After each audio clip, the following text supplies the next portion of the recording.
Chapter 7, which is very long and describes Snufkin's departure and how the contents of the mysterious suitcase were revealed. Also, how Moominmamma found her handbag and arranged a party to celebrate it. And finally, how the Hobgoblin arrived in the Valley of the Moomins. It was the end of August, the time when owls hoot at night and flurries of bats swoop noiselessly over the garden. Moominwood was full of glowworms, and the sea was disturbed. There was expectation and a certain sadness in the air, and the harvest moon came up huge and yellow.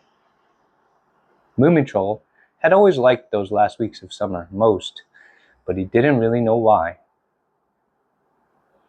The wind and the sea had changed their tone.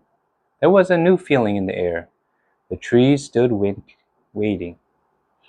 And Moomintroll wondered if something strange were going to happen. He had woken up and lay looking at the ceiling, thinking about the sunshine, and that it must be quite early in the morning. Then he turned his head and saw that Snufkin's bed was empty.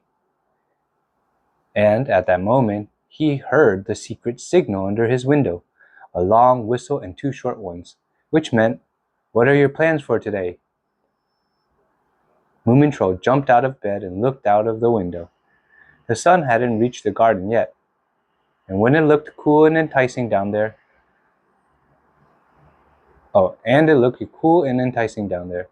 Snufkin was waiting. "Pee-hoo," said Moomintroll very quietly, so as not to wake anybody, and then he clambered down the rope ladder. They said hello to each other, and then wandered down to the river and sat on the bridge with their legs dangling over the water.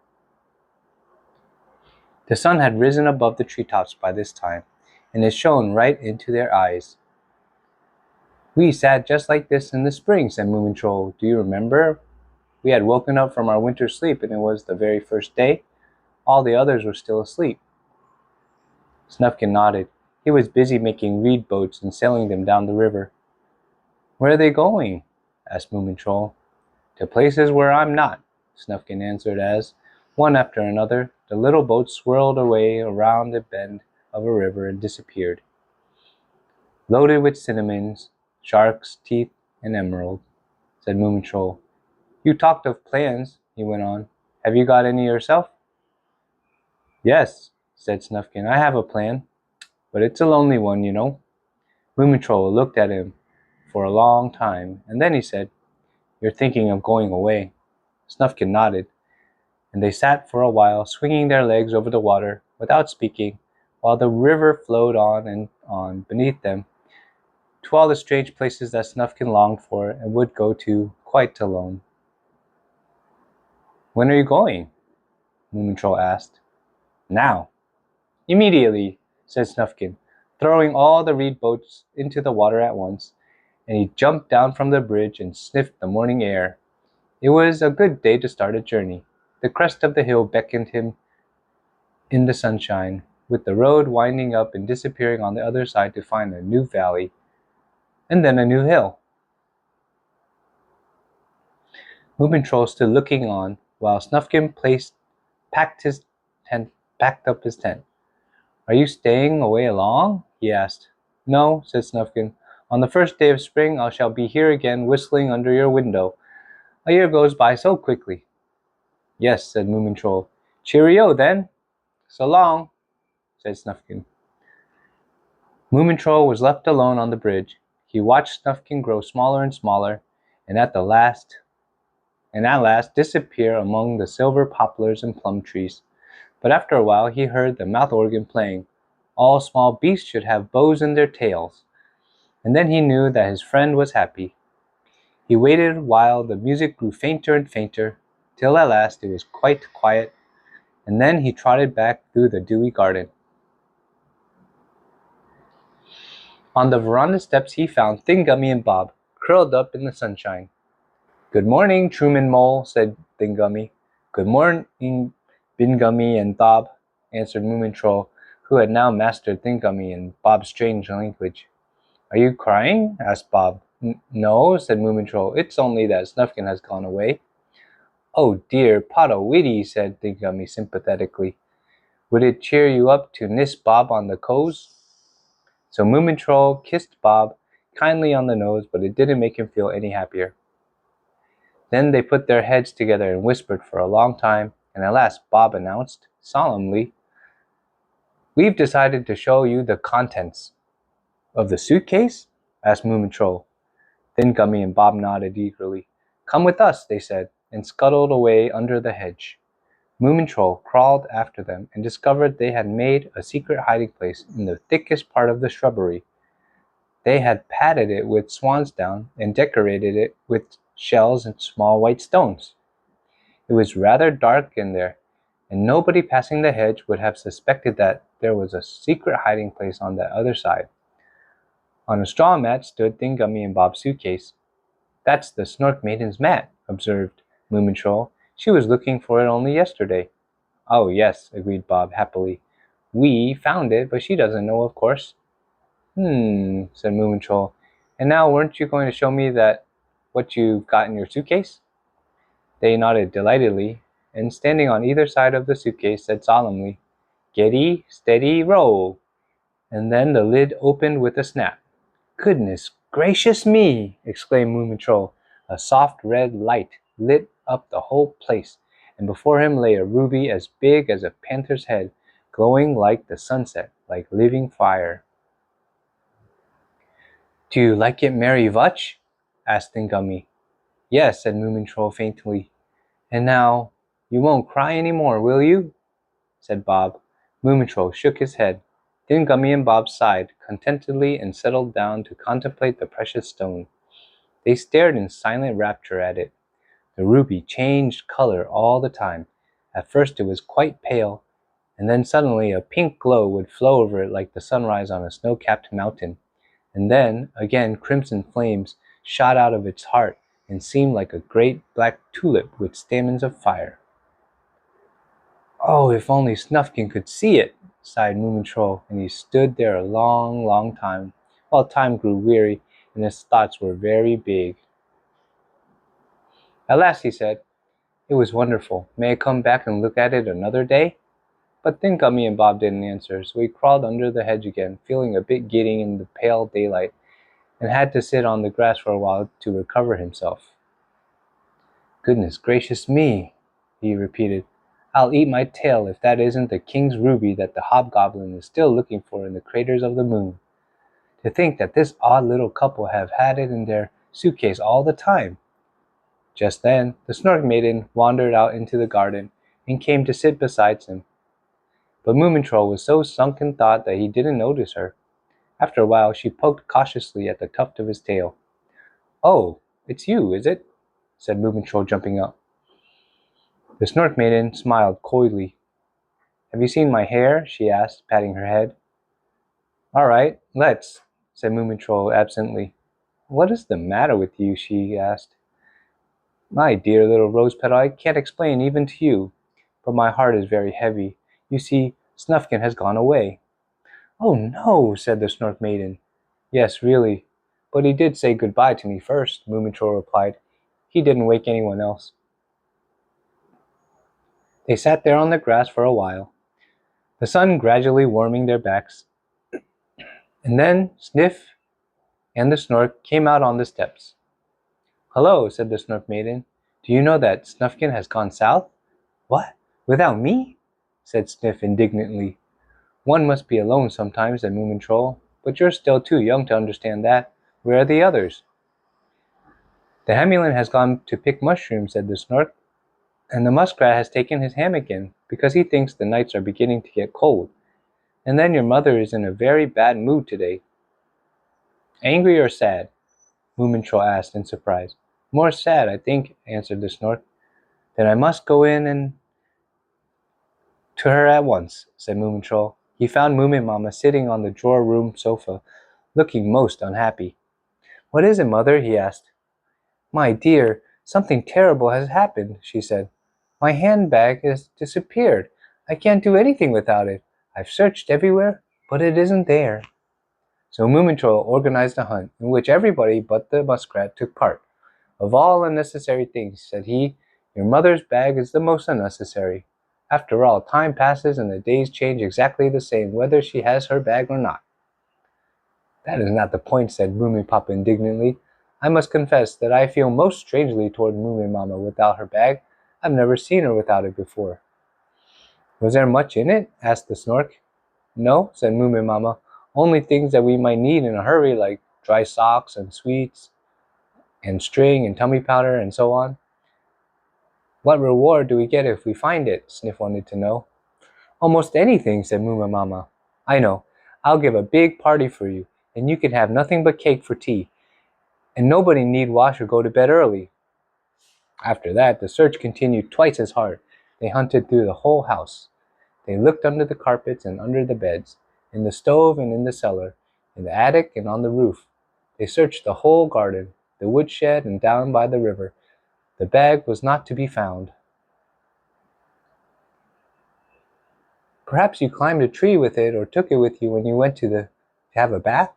asked Sniff, but Moominmamma only shook her head and wailed, "Oh, unhappy day!" Then the Snork suggested putting on an advertisement in the paper, which they did, and the paper came out with two big items of news on the front page. "Snufkin leaves Moomindale. Mysterious departure at dawn." And in slightly bigger letters, "Moominmamma's handbag disappears. No clues. Search in progress. Biggest ever August party as reward to find her." As soon as the news got about, a huge crowd collected in the wood, and on the hills and by the sea, and even the smallest forest rat joined in the hunt. Only the old and infirm stayed at home, and the whole valley echoed with shouting and running. "Dear me," said Moominmamma, "what an upheaval!" But she was secretly rather pleased about it. "What's all this fuss about?" asked Thingummy. "My handbag, of course, dear," said Moominmamma. "Your black one?" asked Thingummy. "That you can see yourself in, and that has poor fiddle lockets?" "What did you say?" asked Moominmamma, who was far too excited to listen to them. "The black one with poor pockets," repeated Thingummy. "Yes, yes," said Moominmamma. "Run out and play, dears, and don't worry about me now." "What do you think?" asked Bob when he got into the garden. "I can't bear to see her so miserable," said Thingummy. "I suppose we must bake it tack," said Bob with a sigh. "Potto witty! It was so nice to sleep in the piddle lockets." So Thingummy and Bob went to their secret hiding place, which nobody had discovered yet, and pulled Moominmamma's bag out of the rose tree. It was exactly 12 o'clock when they went through the garden dragging the bag between them. The hawk caught sight of the little cavalcade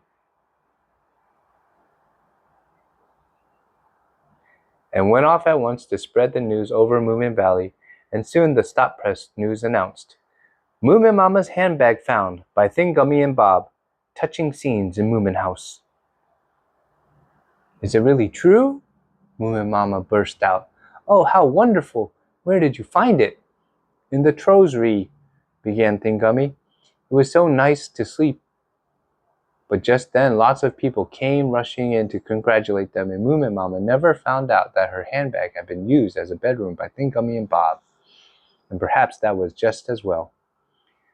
After that, nobody could think of anything but the big August party, which was to be held that night. And everything had got to be ready before the moon rose. How nice it is to prepare for a party that you know will be fun, and to which all the right people are coming. Even the muskrat showed some interest. "You should have lots of tables," he said, "little tables and big ones, in unexpected places. Nobody wants to sit still in the same place at such a big party. There will be more fidgeting than usual, I'm afraid. And first you must offer them all the best things you have. Later on, it's all the same what they get, because they'll all be enjoying themselves anyways. And don't disturb them with songs, and so on. Let them make the program themselves." When the muskrat had produced this surprising piece of worldly wisdom, he retired to his hammock to read a book on the uselessness of everything. "What should I wear?" the Snork Maiden asked Moomintroll nervously. "The blue feather hair decoration or the blue diadem, or the pearl diadem?" "Take the feathers," he said. "Just the feathers around your ears and ankles, and possibly 2 or 3 stuck to the tuft of your tail." Thanking him, she rushed away and collided in the doorway with the Snork, who was carrying some paper lanterns, and who muttered crossly about the uselessness of sisters before he strode on into the garden and began hanging the lanterns in the trees. Meanwhile, the Hemmelin was arranging firework set pieces in suitable places. They had Bengal lights, blue star rain, silver fountains, and rockets that exploded with stars. "This is so dreadfully exciting," said the Hemmelin. "Couldn't we let off just one to try?" "It wouldn't be visible in the daylight," said Moominpapa, "but take a squib and let that off in the potato cellar if you like." Moominpapa was busy on the veranda making punch in a barrel. He put in almonds and raisins, lotus juice, ginger, sugar, and nutmeg flowers, 1 or 2 lemons, and a couple of pints of strawberry liquor to make it specially good. Now and again he had a taste. It was very good. "It's a pity about one thing," Sniff remarked. "We can't have any music. Snufkin isn't here." "We'll use the wireless," said Moominpapa. "You'll see, everything will be all right. And we'll drink the second toast in Snufkin's honor." "Whose is the first, then?" asked Sniff, hopefully. "Then Gummy and Bob's, of course," said Moominpapa. The preparations were getting more and more frenzied. The entire population of the valley, the woods, the hills, and the shore were coming with food and drink, which they spread out on the tables in the garden.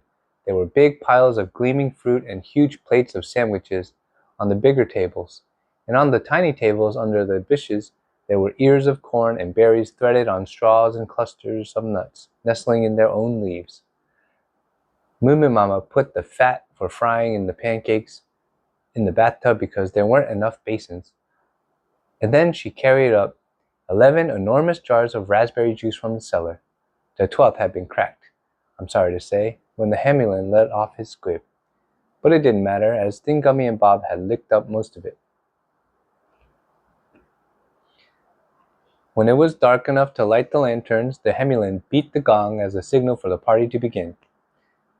Thin Gummy and Bob were sitting at the top of the biggest table. "Fancy," they said, "so much bus and father around, all in our honor. Can't understand it." At first it was very solemn, as everyone was dressed in his best, and felt a bit strange and uncomfortable. They greeted each other and bowed, saying, "What a good thing it didn't rain, and fancy the bag being found," and nobody dared to sit down. Then Moominpapa made a little opening speech in which he began by explaining why the party was being held, and then thanked Thin Gummy and Bob, after which he made some remarks about the short August nights and how everyone should be as happy as possible. And then he began to talk about what it was like in his youth. This was the signal for Moominmamma to push in a whole trolley full of pancakes, and everybody clapped. Things at once began to liven up, and soon the party was in full swing. The whole garden, in fact, the whole valley, was full of small lighted tables, sparkling with fireflies and glowworms, and the lanterns in the trees swung to and fro like big shining fruit in the evening breeze. The rockets leapt proudly up into the August sky and exploded indefinitely high up in a rain of white stars, which slowly sank down over the valley, and the little animals lifted their noses up to the starry rain and cheered. Oh, it was wonderful! Then the blue star rain began to fall, and the Bengal lights whirled over the treetops, and down the garden path came Moominpapa rolling the big barrel of red punch in front of him. Everybody came running down with their glasses, and Moominpapa filled every one, cups and bowls, birch bark mugs, shells, and even cornet made of leaves. "Good health to Thin Gummy and Bob!" cried the whole of Moomin Valley. "Hip, hip, hurrah! Hip, hip, hurrah! Hip, hip, hurrah! Dappy Haze!" said Thin Gummy to Bob, and they drank each other's health. Then Moomintroll got up on a chair and said, "Now I want to drink the health of Snufkin, who is trekking south tonight all alone, but feeling, I'm sure, as happy as we are here. Let us wish him a good pitch for his tent and a light heart." And on that everybody raised their glasses. "You did speak well," said the Snork Maiden when Moomintroll sat down again. "Oh, well," he replied shyly, "of course I thought it out all beforehand. Then Moominpapa carried the wireless out into the garden and tuned in to dance music from America. And in no time the valley was filled with dancing, jumping, stamping, twisting, and turning. The trees were thronged with dancing spirits, and even stiff-legged little mice ventured onto the dance floor. Moomintroll bowed low to the Snork Maiden and said, "May I have the pleasure?" But as he looked up he caught sight of a shining light brimming over the treetops. It was the August moon. It sailed up, a deep orange color, unbelievably big and a little frayed around the edges like a tinned apricot, filling Moomin Valley with mysterious lights and shadows. "Look! Tonight you can even see the craters on the moon," said the Snork Maiden. "They must be awfully desolate," said Moomintroll. "Poor Hobgoblin up there hunting. If we had a good telescope, couldn't we see him?" asked the Snork Maiden. Moomintroll agreed, but reminded her of their dance, and the party continued with more high spirits than ever. "Are you tired?" asked Bob. "No," said Thingummy. "I'm just thinking. Everyone has been so nice to us. We must try to rue something in return." And then they whispered together for a while, nodded and whispered again. Then they went off to their secret hiding place, and when they came out, they were carrying the suitcase between them. It was well after 12 o'clock, when the whole valley was suddenly filled with a pinky red light. Everybody stopped dancing, as they thought it was a new firework, but it was only the opening of Thingummy and Bob's suitcase. The king's ruby lay shining in the grass, looking more beautiful than ever, making the fire, the lanterns, and even the moon look pale and wan in comparison. Awestruck and speechless, they all crowded around the glowing jewel.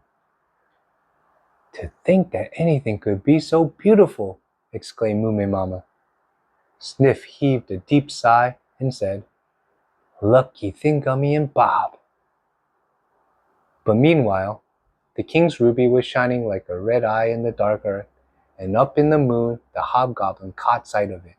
He had given up searching, and sat tired and sad on the edge of a crater resting himself, while his Black Panther slept a little way off. He recognized a red point down on the earth at once. It was the biggest ruby in the world, the king's ruby, which he had been hunting for several 100 years. He started up and, with gleaming eyes, pulled on his gloves and fastened his cloak around his shoulders. He dropped all his other jewels to the ground. The Hobgoblin only troubled himself about one single precious stone, and that was the one he would hold in his hand in less than half an hour. The panther threw himself into the air with his master on his back, and as they began to hurtle through space, faster than light, hissing meteors cut across their path, and stardust caught in the Hobgoblin's cloak like driving snow, and it seemed to him that the red fire below burned more brightly. He steered right towards the Valley of the Moomins, and with a last spring the panther landed smoothly and silently on the top of Lonely Mountain. The inhabitants of the valley were still sitting in silent awe in front of the king's ruby. In its flame they seemed to see all the wonderful things they had ever done, and they longed to remember and to do them once more. Moomintroll remembered his midnight rambles with Snufkin, and the Snork Maiden thought of her proud conquest of the Wooden Queen, and Moominmamma imagined herself once more lying on the warm sand in the sunshine, looking up at the sky between the swaying heads of the sea pinks. Each one was far away, lost in wonderful memories, when they were all startled by a little white mouse with red eyes who slunk out of the wood and scurried towards the king's ruby, followed by a coal-black cat which stretched itself out on the grass. As far as anyone knew, a white mouse had never lived in Moomin Valley, nor a black cat either. "Puss, puss," said the Hemulin, but the cat only shut its eyes and didn't bother to answer. Then the wood rat said, "Good evening, cousin," but all she got was from the white mouse was a long, melancholy stare. So Moominpapa came forward with 2 cups, wanting to offer the newcomers a drink from the barrel, but they took no notice of him. A certain gloom crept over the valley. People whispered and wondered. Thin Gummy and Bob got anxious and put the ruby back in their suitcase and shut the lid. But when they tried to take it away, the white mouse stood up on its hind legs and began to growl. He grew almost as big as Moomin House. He grew into the red-eye hobgoblin in white gloves, and when he had grown enough, he sat down on the grass and looked at Thin Gummy and Bob. "Go away, you mugly old Ann," said Thin Gummy. "Where did you find the king's ruby?" asked the hobgoblin. "Find your own muzness," said Bob. They had never seen Thin Gummy and Bob being so brave. "I have hunted it for 300 years, said the hobgoblin. "I'm not interested in anything else." "Nor are we," said Thin Gummy. "You can't take it away from them," said Moomintroll. "They got it quite honestly from the grok." But he didn't mention how they had exchanged it for the hobgoblin's own old hat. Anyway, he seemed to have a new one. "Give me something to munch," said the hobgoblin. "This is getting on my nerves." Moominmamma at once bustled forward with pancakes and jam, and gave him a big plateful. While the hobgoblin was eating, they edged a little nearer. "Somebody who eats pancakes and jam can't be so awfully dangerous. You can talk to him." "Does it taste good?" asked Thin Gummy.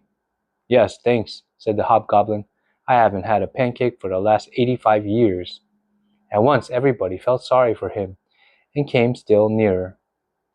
When he had finished, he wiped his mustache and said, "I can't take the ruby away from you, because that would be stealing. But couldn't you exchange it for, let's say, 2 diamond mountains and a valley full of mixed precious stones?" "No," said Thin Gummy and Bob. "And you can't give it to me?" asked the hobgoblin. "No," they repeated. The hobgoblin sighed, and then he sat for a while, thinking and looking very sad.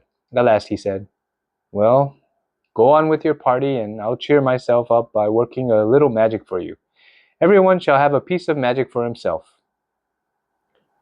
Now you can all have a wish. The Moomin family first." Moominmamma hesitated a bit. "Should it be something you can see?" she asked. "Or an idea? If you know what I mean, Mr. Hobgoblin." "Oh, yes," said the hobgoblin. "Things are easier, of course, but it will work with an idea, too." "Then I want to wish that Moomintroll will stop missing Snufkin," said Moominmamma. "Oh dear," said Moomintroll, going pink. "I didn't know I was so obvious." But the hobgoblin waved his cloak once, and immediately the sadness flew out of Moomintroll's heart. His longing just became expectancy, and that felt much better. "I've got an idea," he cried. "Dear Mr. Hobgoblin, make the whole table with everything on it fly away to Snufkin, wherever he is just now." At the same moment the table rose into the air and headed south with pancakes, jam, fruit, and flowers, punch and sweets, and also the muskrat's book, which he had left on the corner.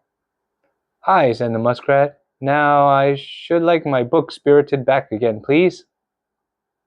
"Right," said the hobgoblin. "Here you are, sir." "On the usefulness of everything," read the muskrat. "But this is the wrong book. The one I had was about the uselessness of everything." But the hobgoblin only laughed. "Surely it's my turn now," said Moominpapa. "But it's very difficult to choose. I've thought of masses of things, but nothing is absolutely right. A greenhouse is more fun to make yourself. A dinghy too. Besides, I've got nearly everything." "Perhaps you don't need a wish at all," said Sniff. "Could I have yours?" "Oh, well," said Moominpapa, "I'm not sure about that." "You must hurry up, dear," urged Moominmamma. "What about wishing for a pair of really nice book bindings for your memoirs?" "Oh, that is a good idea," Moominpapa exclaimed happily, and everybody screamed with delight when the hobgoblin handed over 2 red Moroccan leather and gold binding sets with pearls. "Me now," squeaked Sif. "A boat of my very own, please. A boat like a shell, with purple sails and jacaranda masts and rowlocks made of emeralds." That was quite a wish, said the Hobgoblin kindly, and waved his cloak. They all held their breath, but the boat didn't appear. Didn't it work? Asked Snift in disappointment. Indeed it did, said the Hobgoblin, but of course I put it down on the beach. You'll find it there in the morning. With rowlocks made of emeralds? Asked Sniff. Certainly, 4 of them, and 1 in reserve, said the Hobgoblin. Next one, please. Said the Hobgoblin. To tell you the truth, there was a botanizing spade that I borrowed from the Snork that got broken, so I simply must have a new one. And he curtsied, in a well-brought-up manner, when the Hobgoblin produced the spade. Don't you get tired of working magic? Asked the Snork Maiden. Not with these easy things, answered the Hobgoblin. And what will you have, my dear young lady? It's really very difficult, said the Snork Maiden. May I whisper? When she had whispered, the Hobgoblin looked a little surprised and asked, Are you sure you want that to happen? Yes, sure, breathed the Snork Maiden. Well, all right then, said the Hobgoblin. Here we go. The next moment, a cry of surprise went up from the crowd. The Snork Maiden was unrecognizable. What have you done to yourself? Said the Moomintroll frantically. I wish for eyes like wooden queens, said Snork Maiden. You thought she was beautiful, didn't you? Yes, but, said Moomintroll unhappily. Don't you think my new eyes are beautiful? Said the Snork Maiden, and started to cry. Well, well, said the Hobgoblin, if they aren't right, then your brother can wish for the old ones back, can't he? Yes, but I thought of something quite different, protested the Snork. If she makes stupid wishes, it really isn't my fault. What had you thought of? Asked the Hobgoblin. A machine for finding things out, said the Snork. A machine that tells you whether things are right or wrong, good or bad. That's too difficult, said the Hobgoblin, shaking his head. I can't manage that. Well, in that case, I should like a typewriter, said the Snork sulkily. My sister can see just well with her new eyes. Yes, but she doesn't look so nice, said the Hobgoblin. Dearest brother, cried the Snork Maiden, who had got hold of a mirror. Please wish my little old eyes back again. I look so awful. Oh, all right, said the Snork at last. You should have them for the sake of the family, but I hope you're a little less vain in the future. The Snork Maiden looked in the mirror again and cried with delight. Her funny little eyes were back in their place again, but her eyelashes had actually become a little longer. Beaming all over her face, she hugged her brother and said, Sweetie pie, honey pot, you shall have a typewriter for Christmas present from me. Don't, said the Snork, who was very embarrassed. One shouldn't kiss when people are looking. No, I couldn't bear to see you in all that awful state, that's all. Aha! Now only Thingummy and Bob are left from the house party, said the Hobgoblin. You can have a joint wish, because I can't tell the difference between you two. Aren't you going to wake a Mish? Asked Bob. I can't, replied the Hobgoblin sadly. I can only give other people wishes, and change myself into different things. Thingummy and Bob stared at him. Then they put their heads together and whispered for a long time. Then Bob said solemnly, We've decided to wake a Mish for you because you are so nice. We want a booby and Rudyful as yours. Everyone had seen the Hobgoblin laugh, but nobody believed he could smile. He was so happy that you could see it all over him, from his hat to his boots. Without a word, he waved his cloak over the grass, and behold, once more the garden was filled with a pink light, and there on the grass before them lay a twin of the king's ruby, the queen's ruby. Now you're not miserable any more? Said Bob. I should say not, said the Hobgoblin, tenderly lifting up the shining jewel in his cloak. And now every single one of the animals shall wish for what he wants. I shall grant all of your wishes before morning, because I have to be home before the sun rises. And now they all had their turn. In front of the Hobgoblin there circled a long queue of chirping, laughing, humming forest creatures who all wanted to have their wishes granted. Those who wished stupidly were allowed to have another chance. Because the Hobgoblin was in a very good temper, the dancing started again, and more trolleyfuls of pancakes were wheeled under the trees. The Hemulin let off more and more fireworks, and Moominpapa carried out his memoirs in their smart new binding and read aloud about his youth. Never had there been such a celebration in the Valley of the Moomins. Oh, what a wonderful feeling when you have eaten up everything, drunk everything, talked of everything, and danced your feet off, to go home in the quiet hour before the dawn to sleep. And now the Hobgoblin flies to the end of the world, and the mother mouse creeps into her nest, and one is as happy as the other. But perhaps the happiest of all is Moomintroll, who goes home through the garden with his mother, just as the moon is fading in the dawn, and the trees rustling in the morning breeze as comes up from the sea. It is autumn in the Moomin Valley, for how else can spring come back again?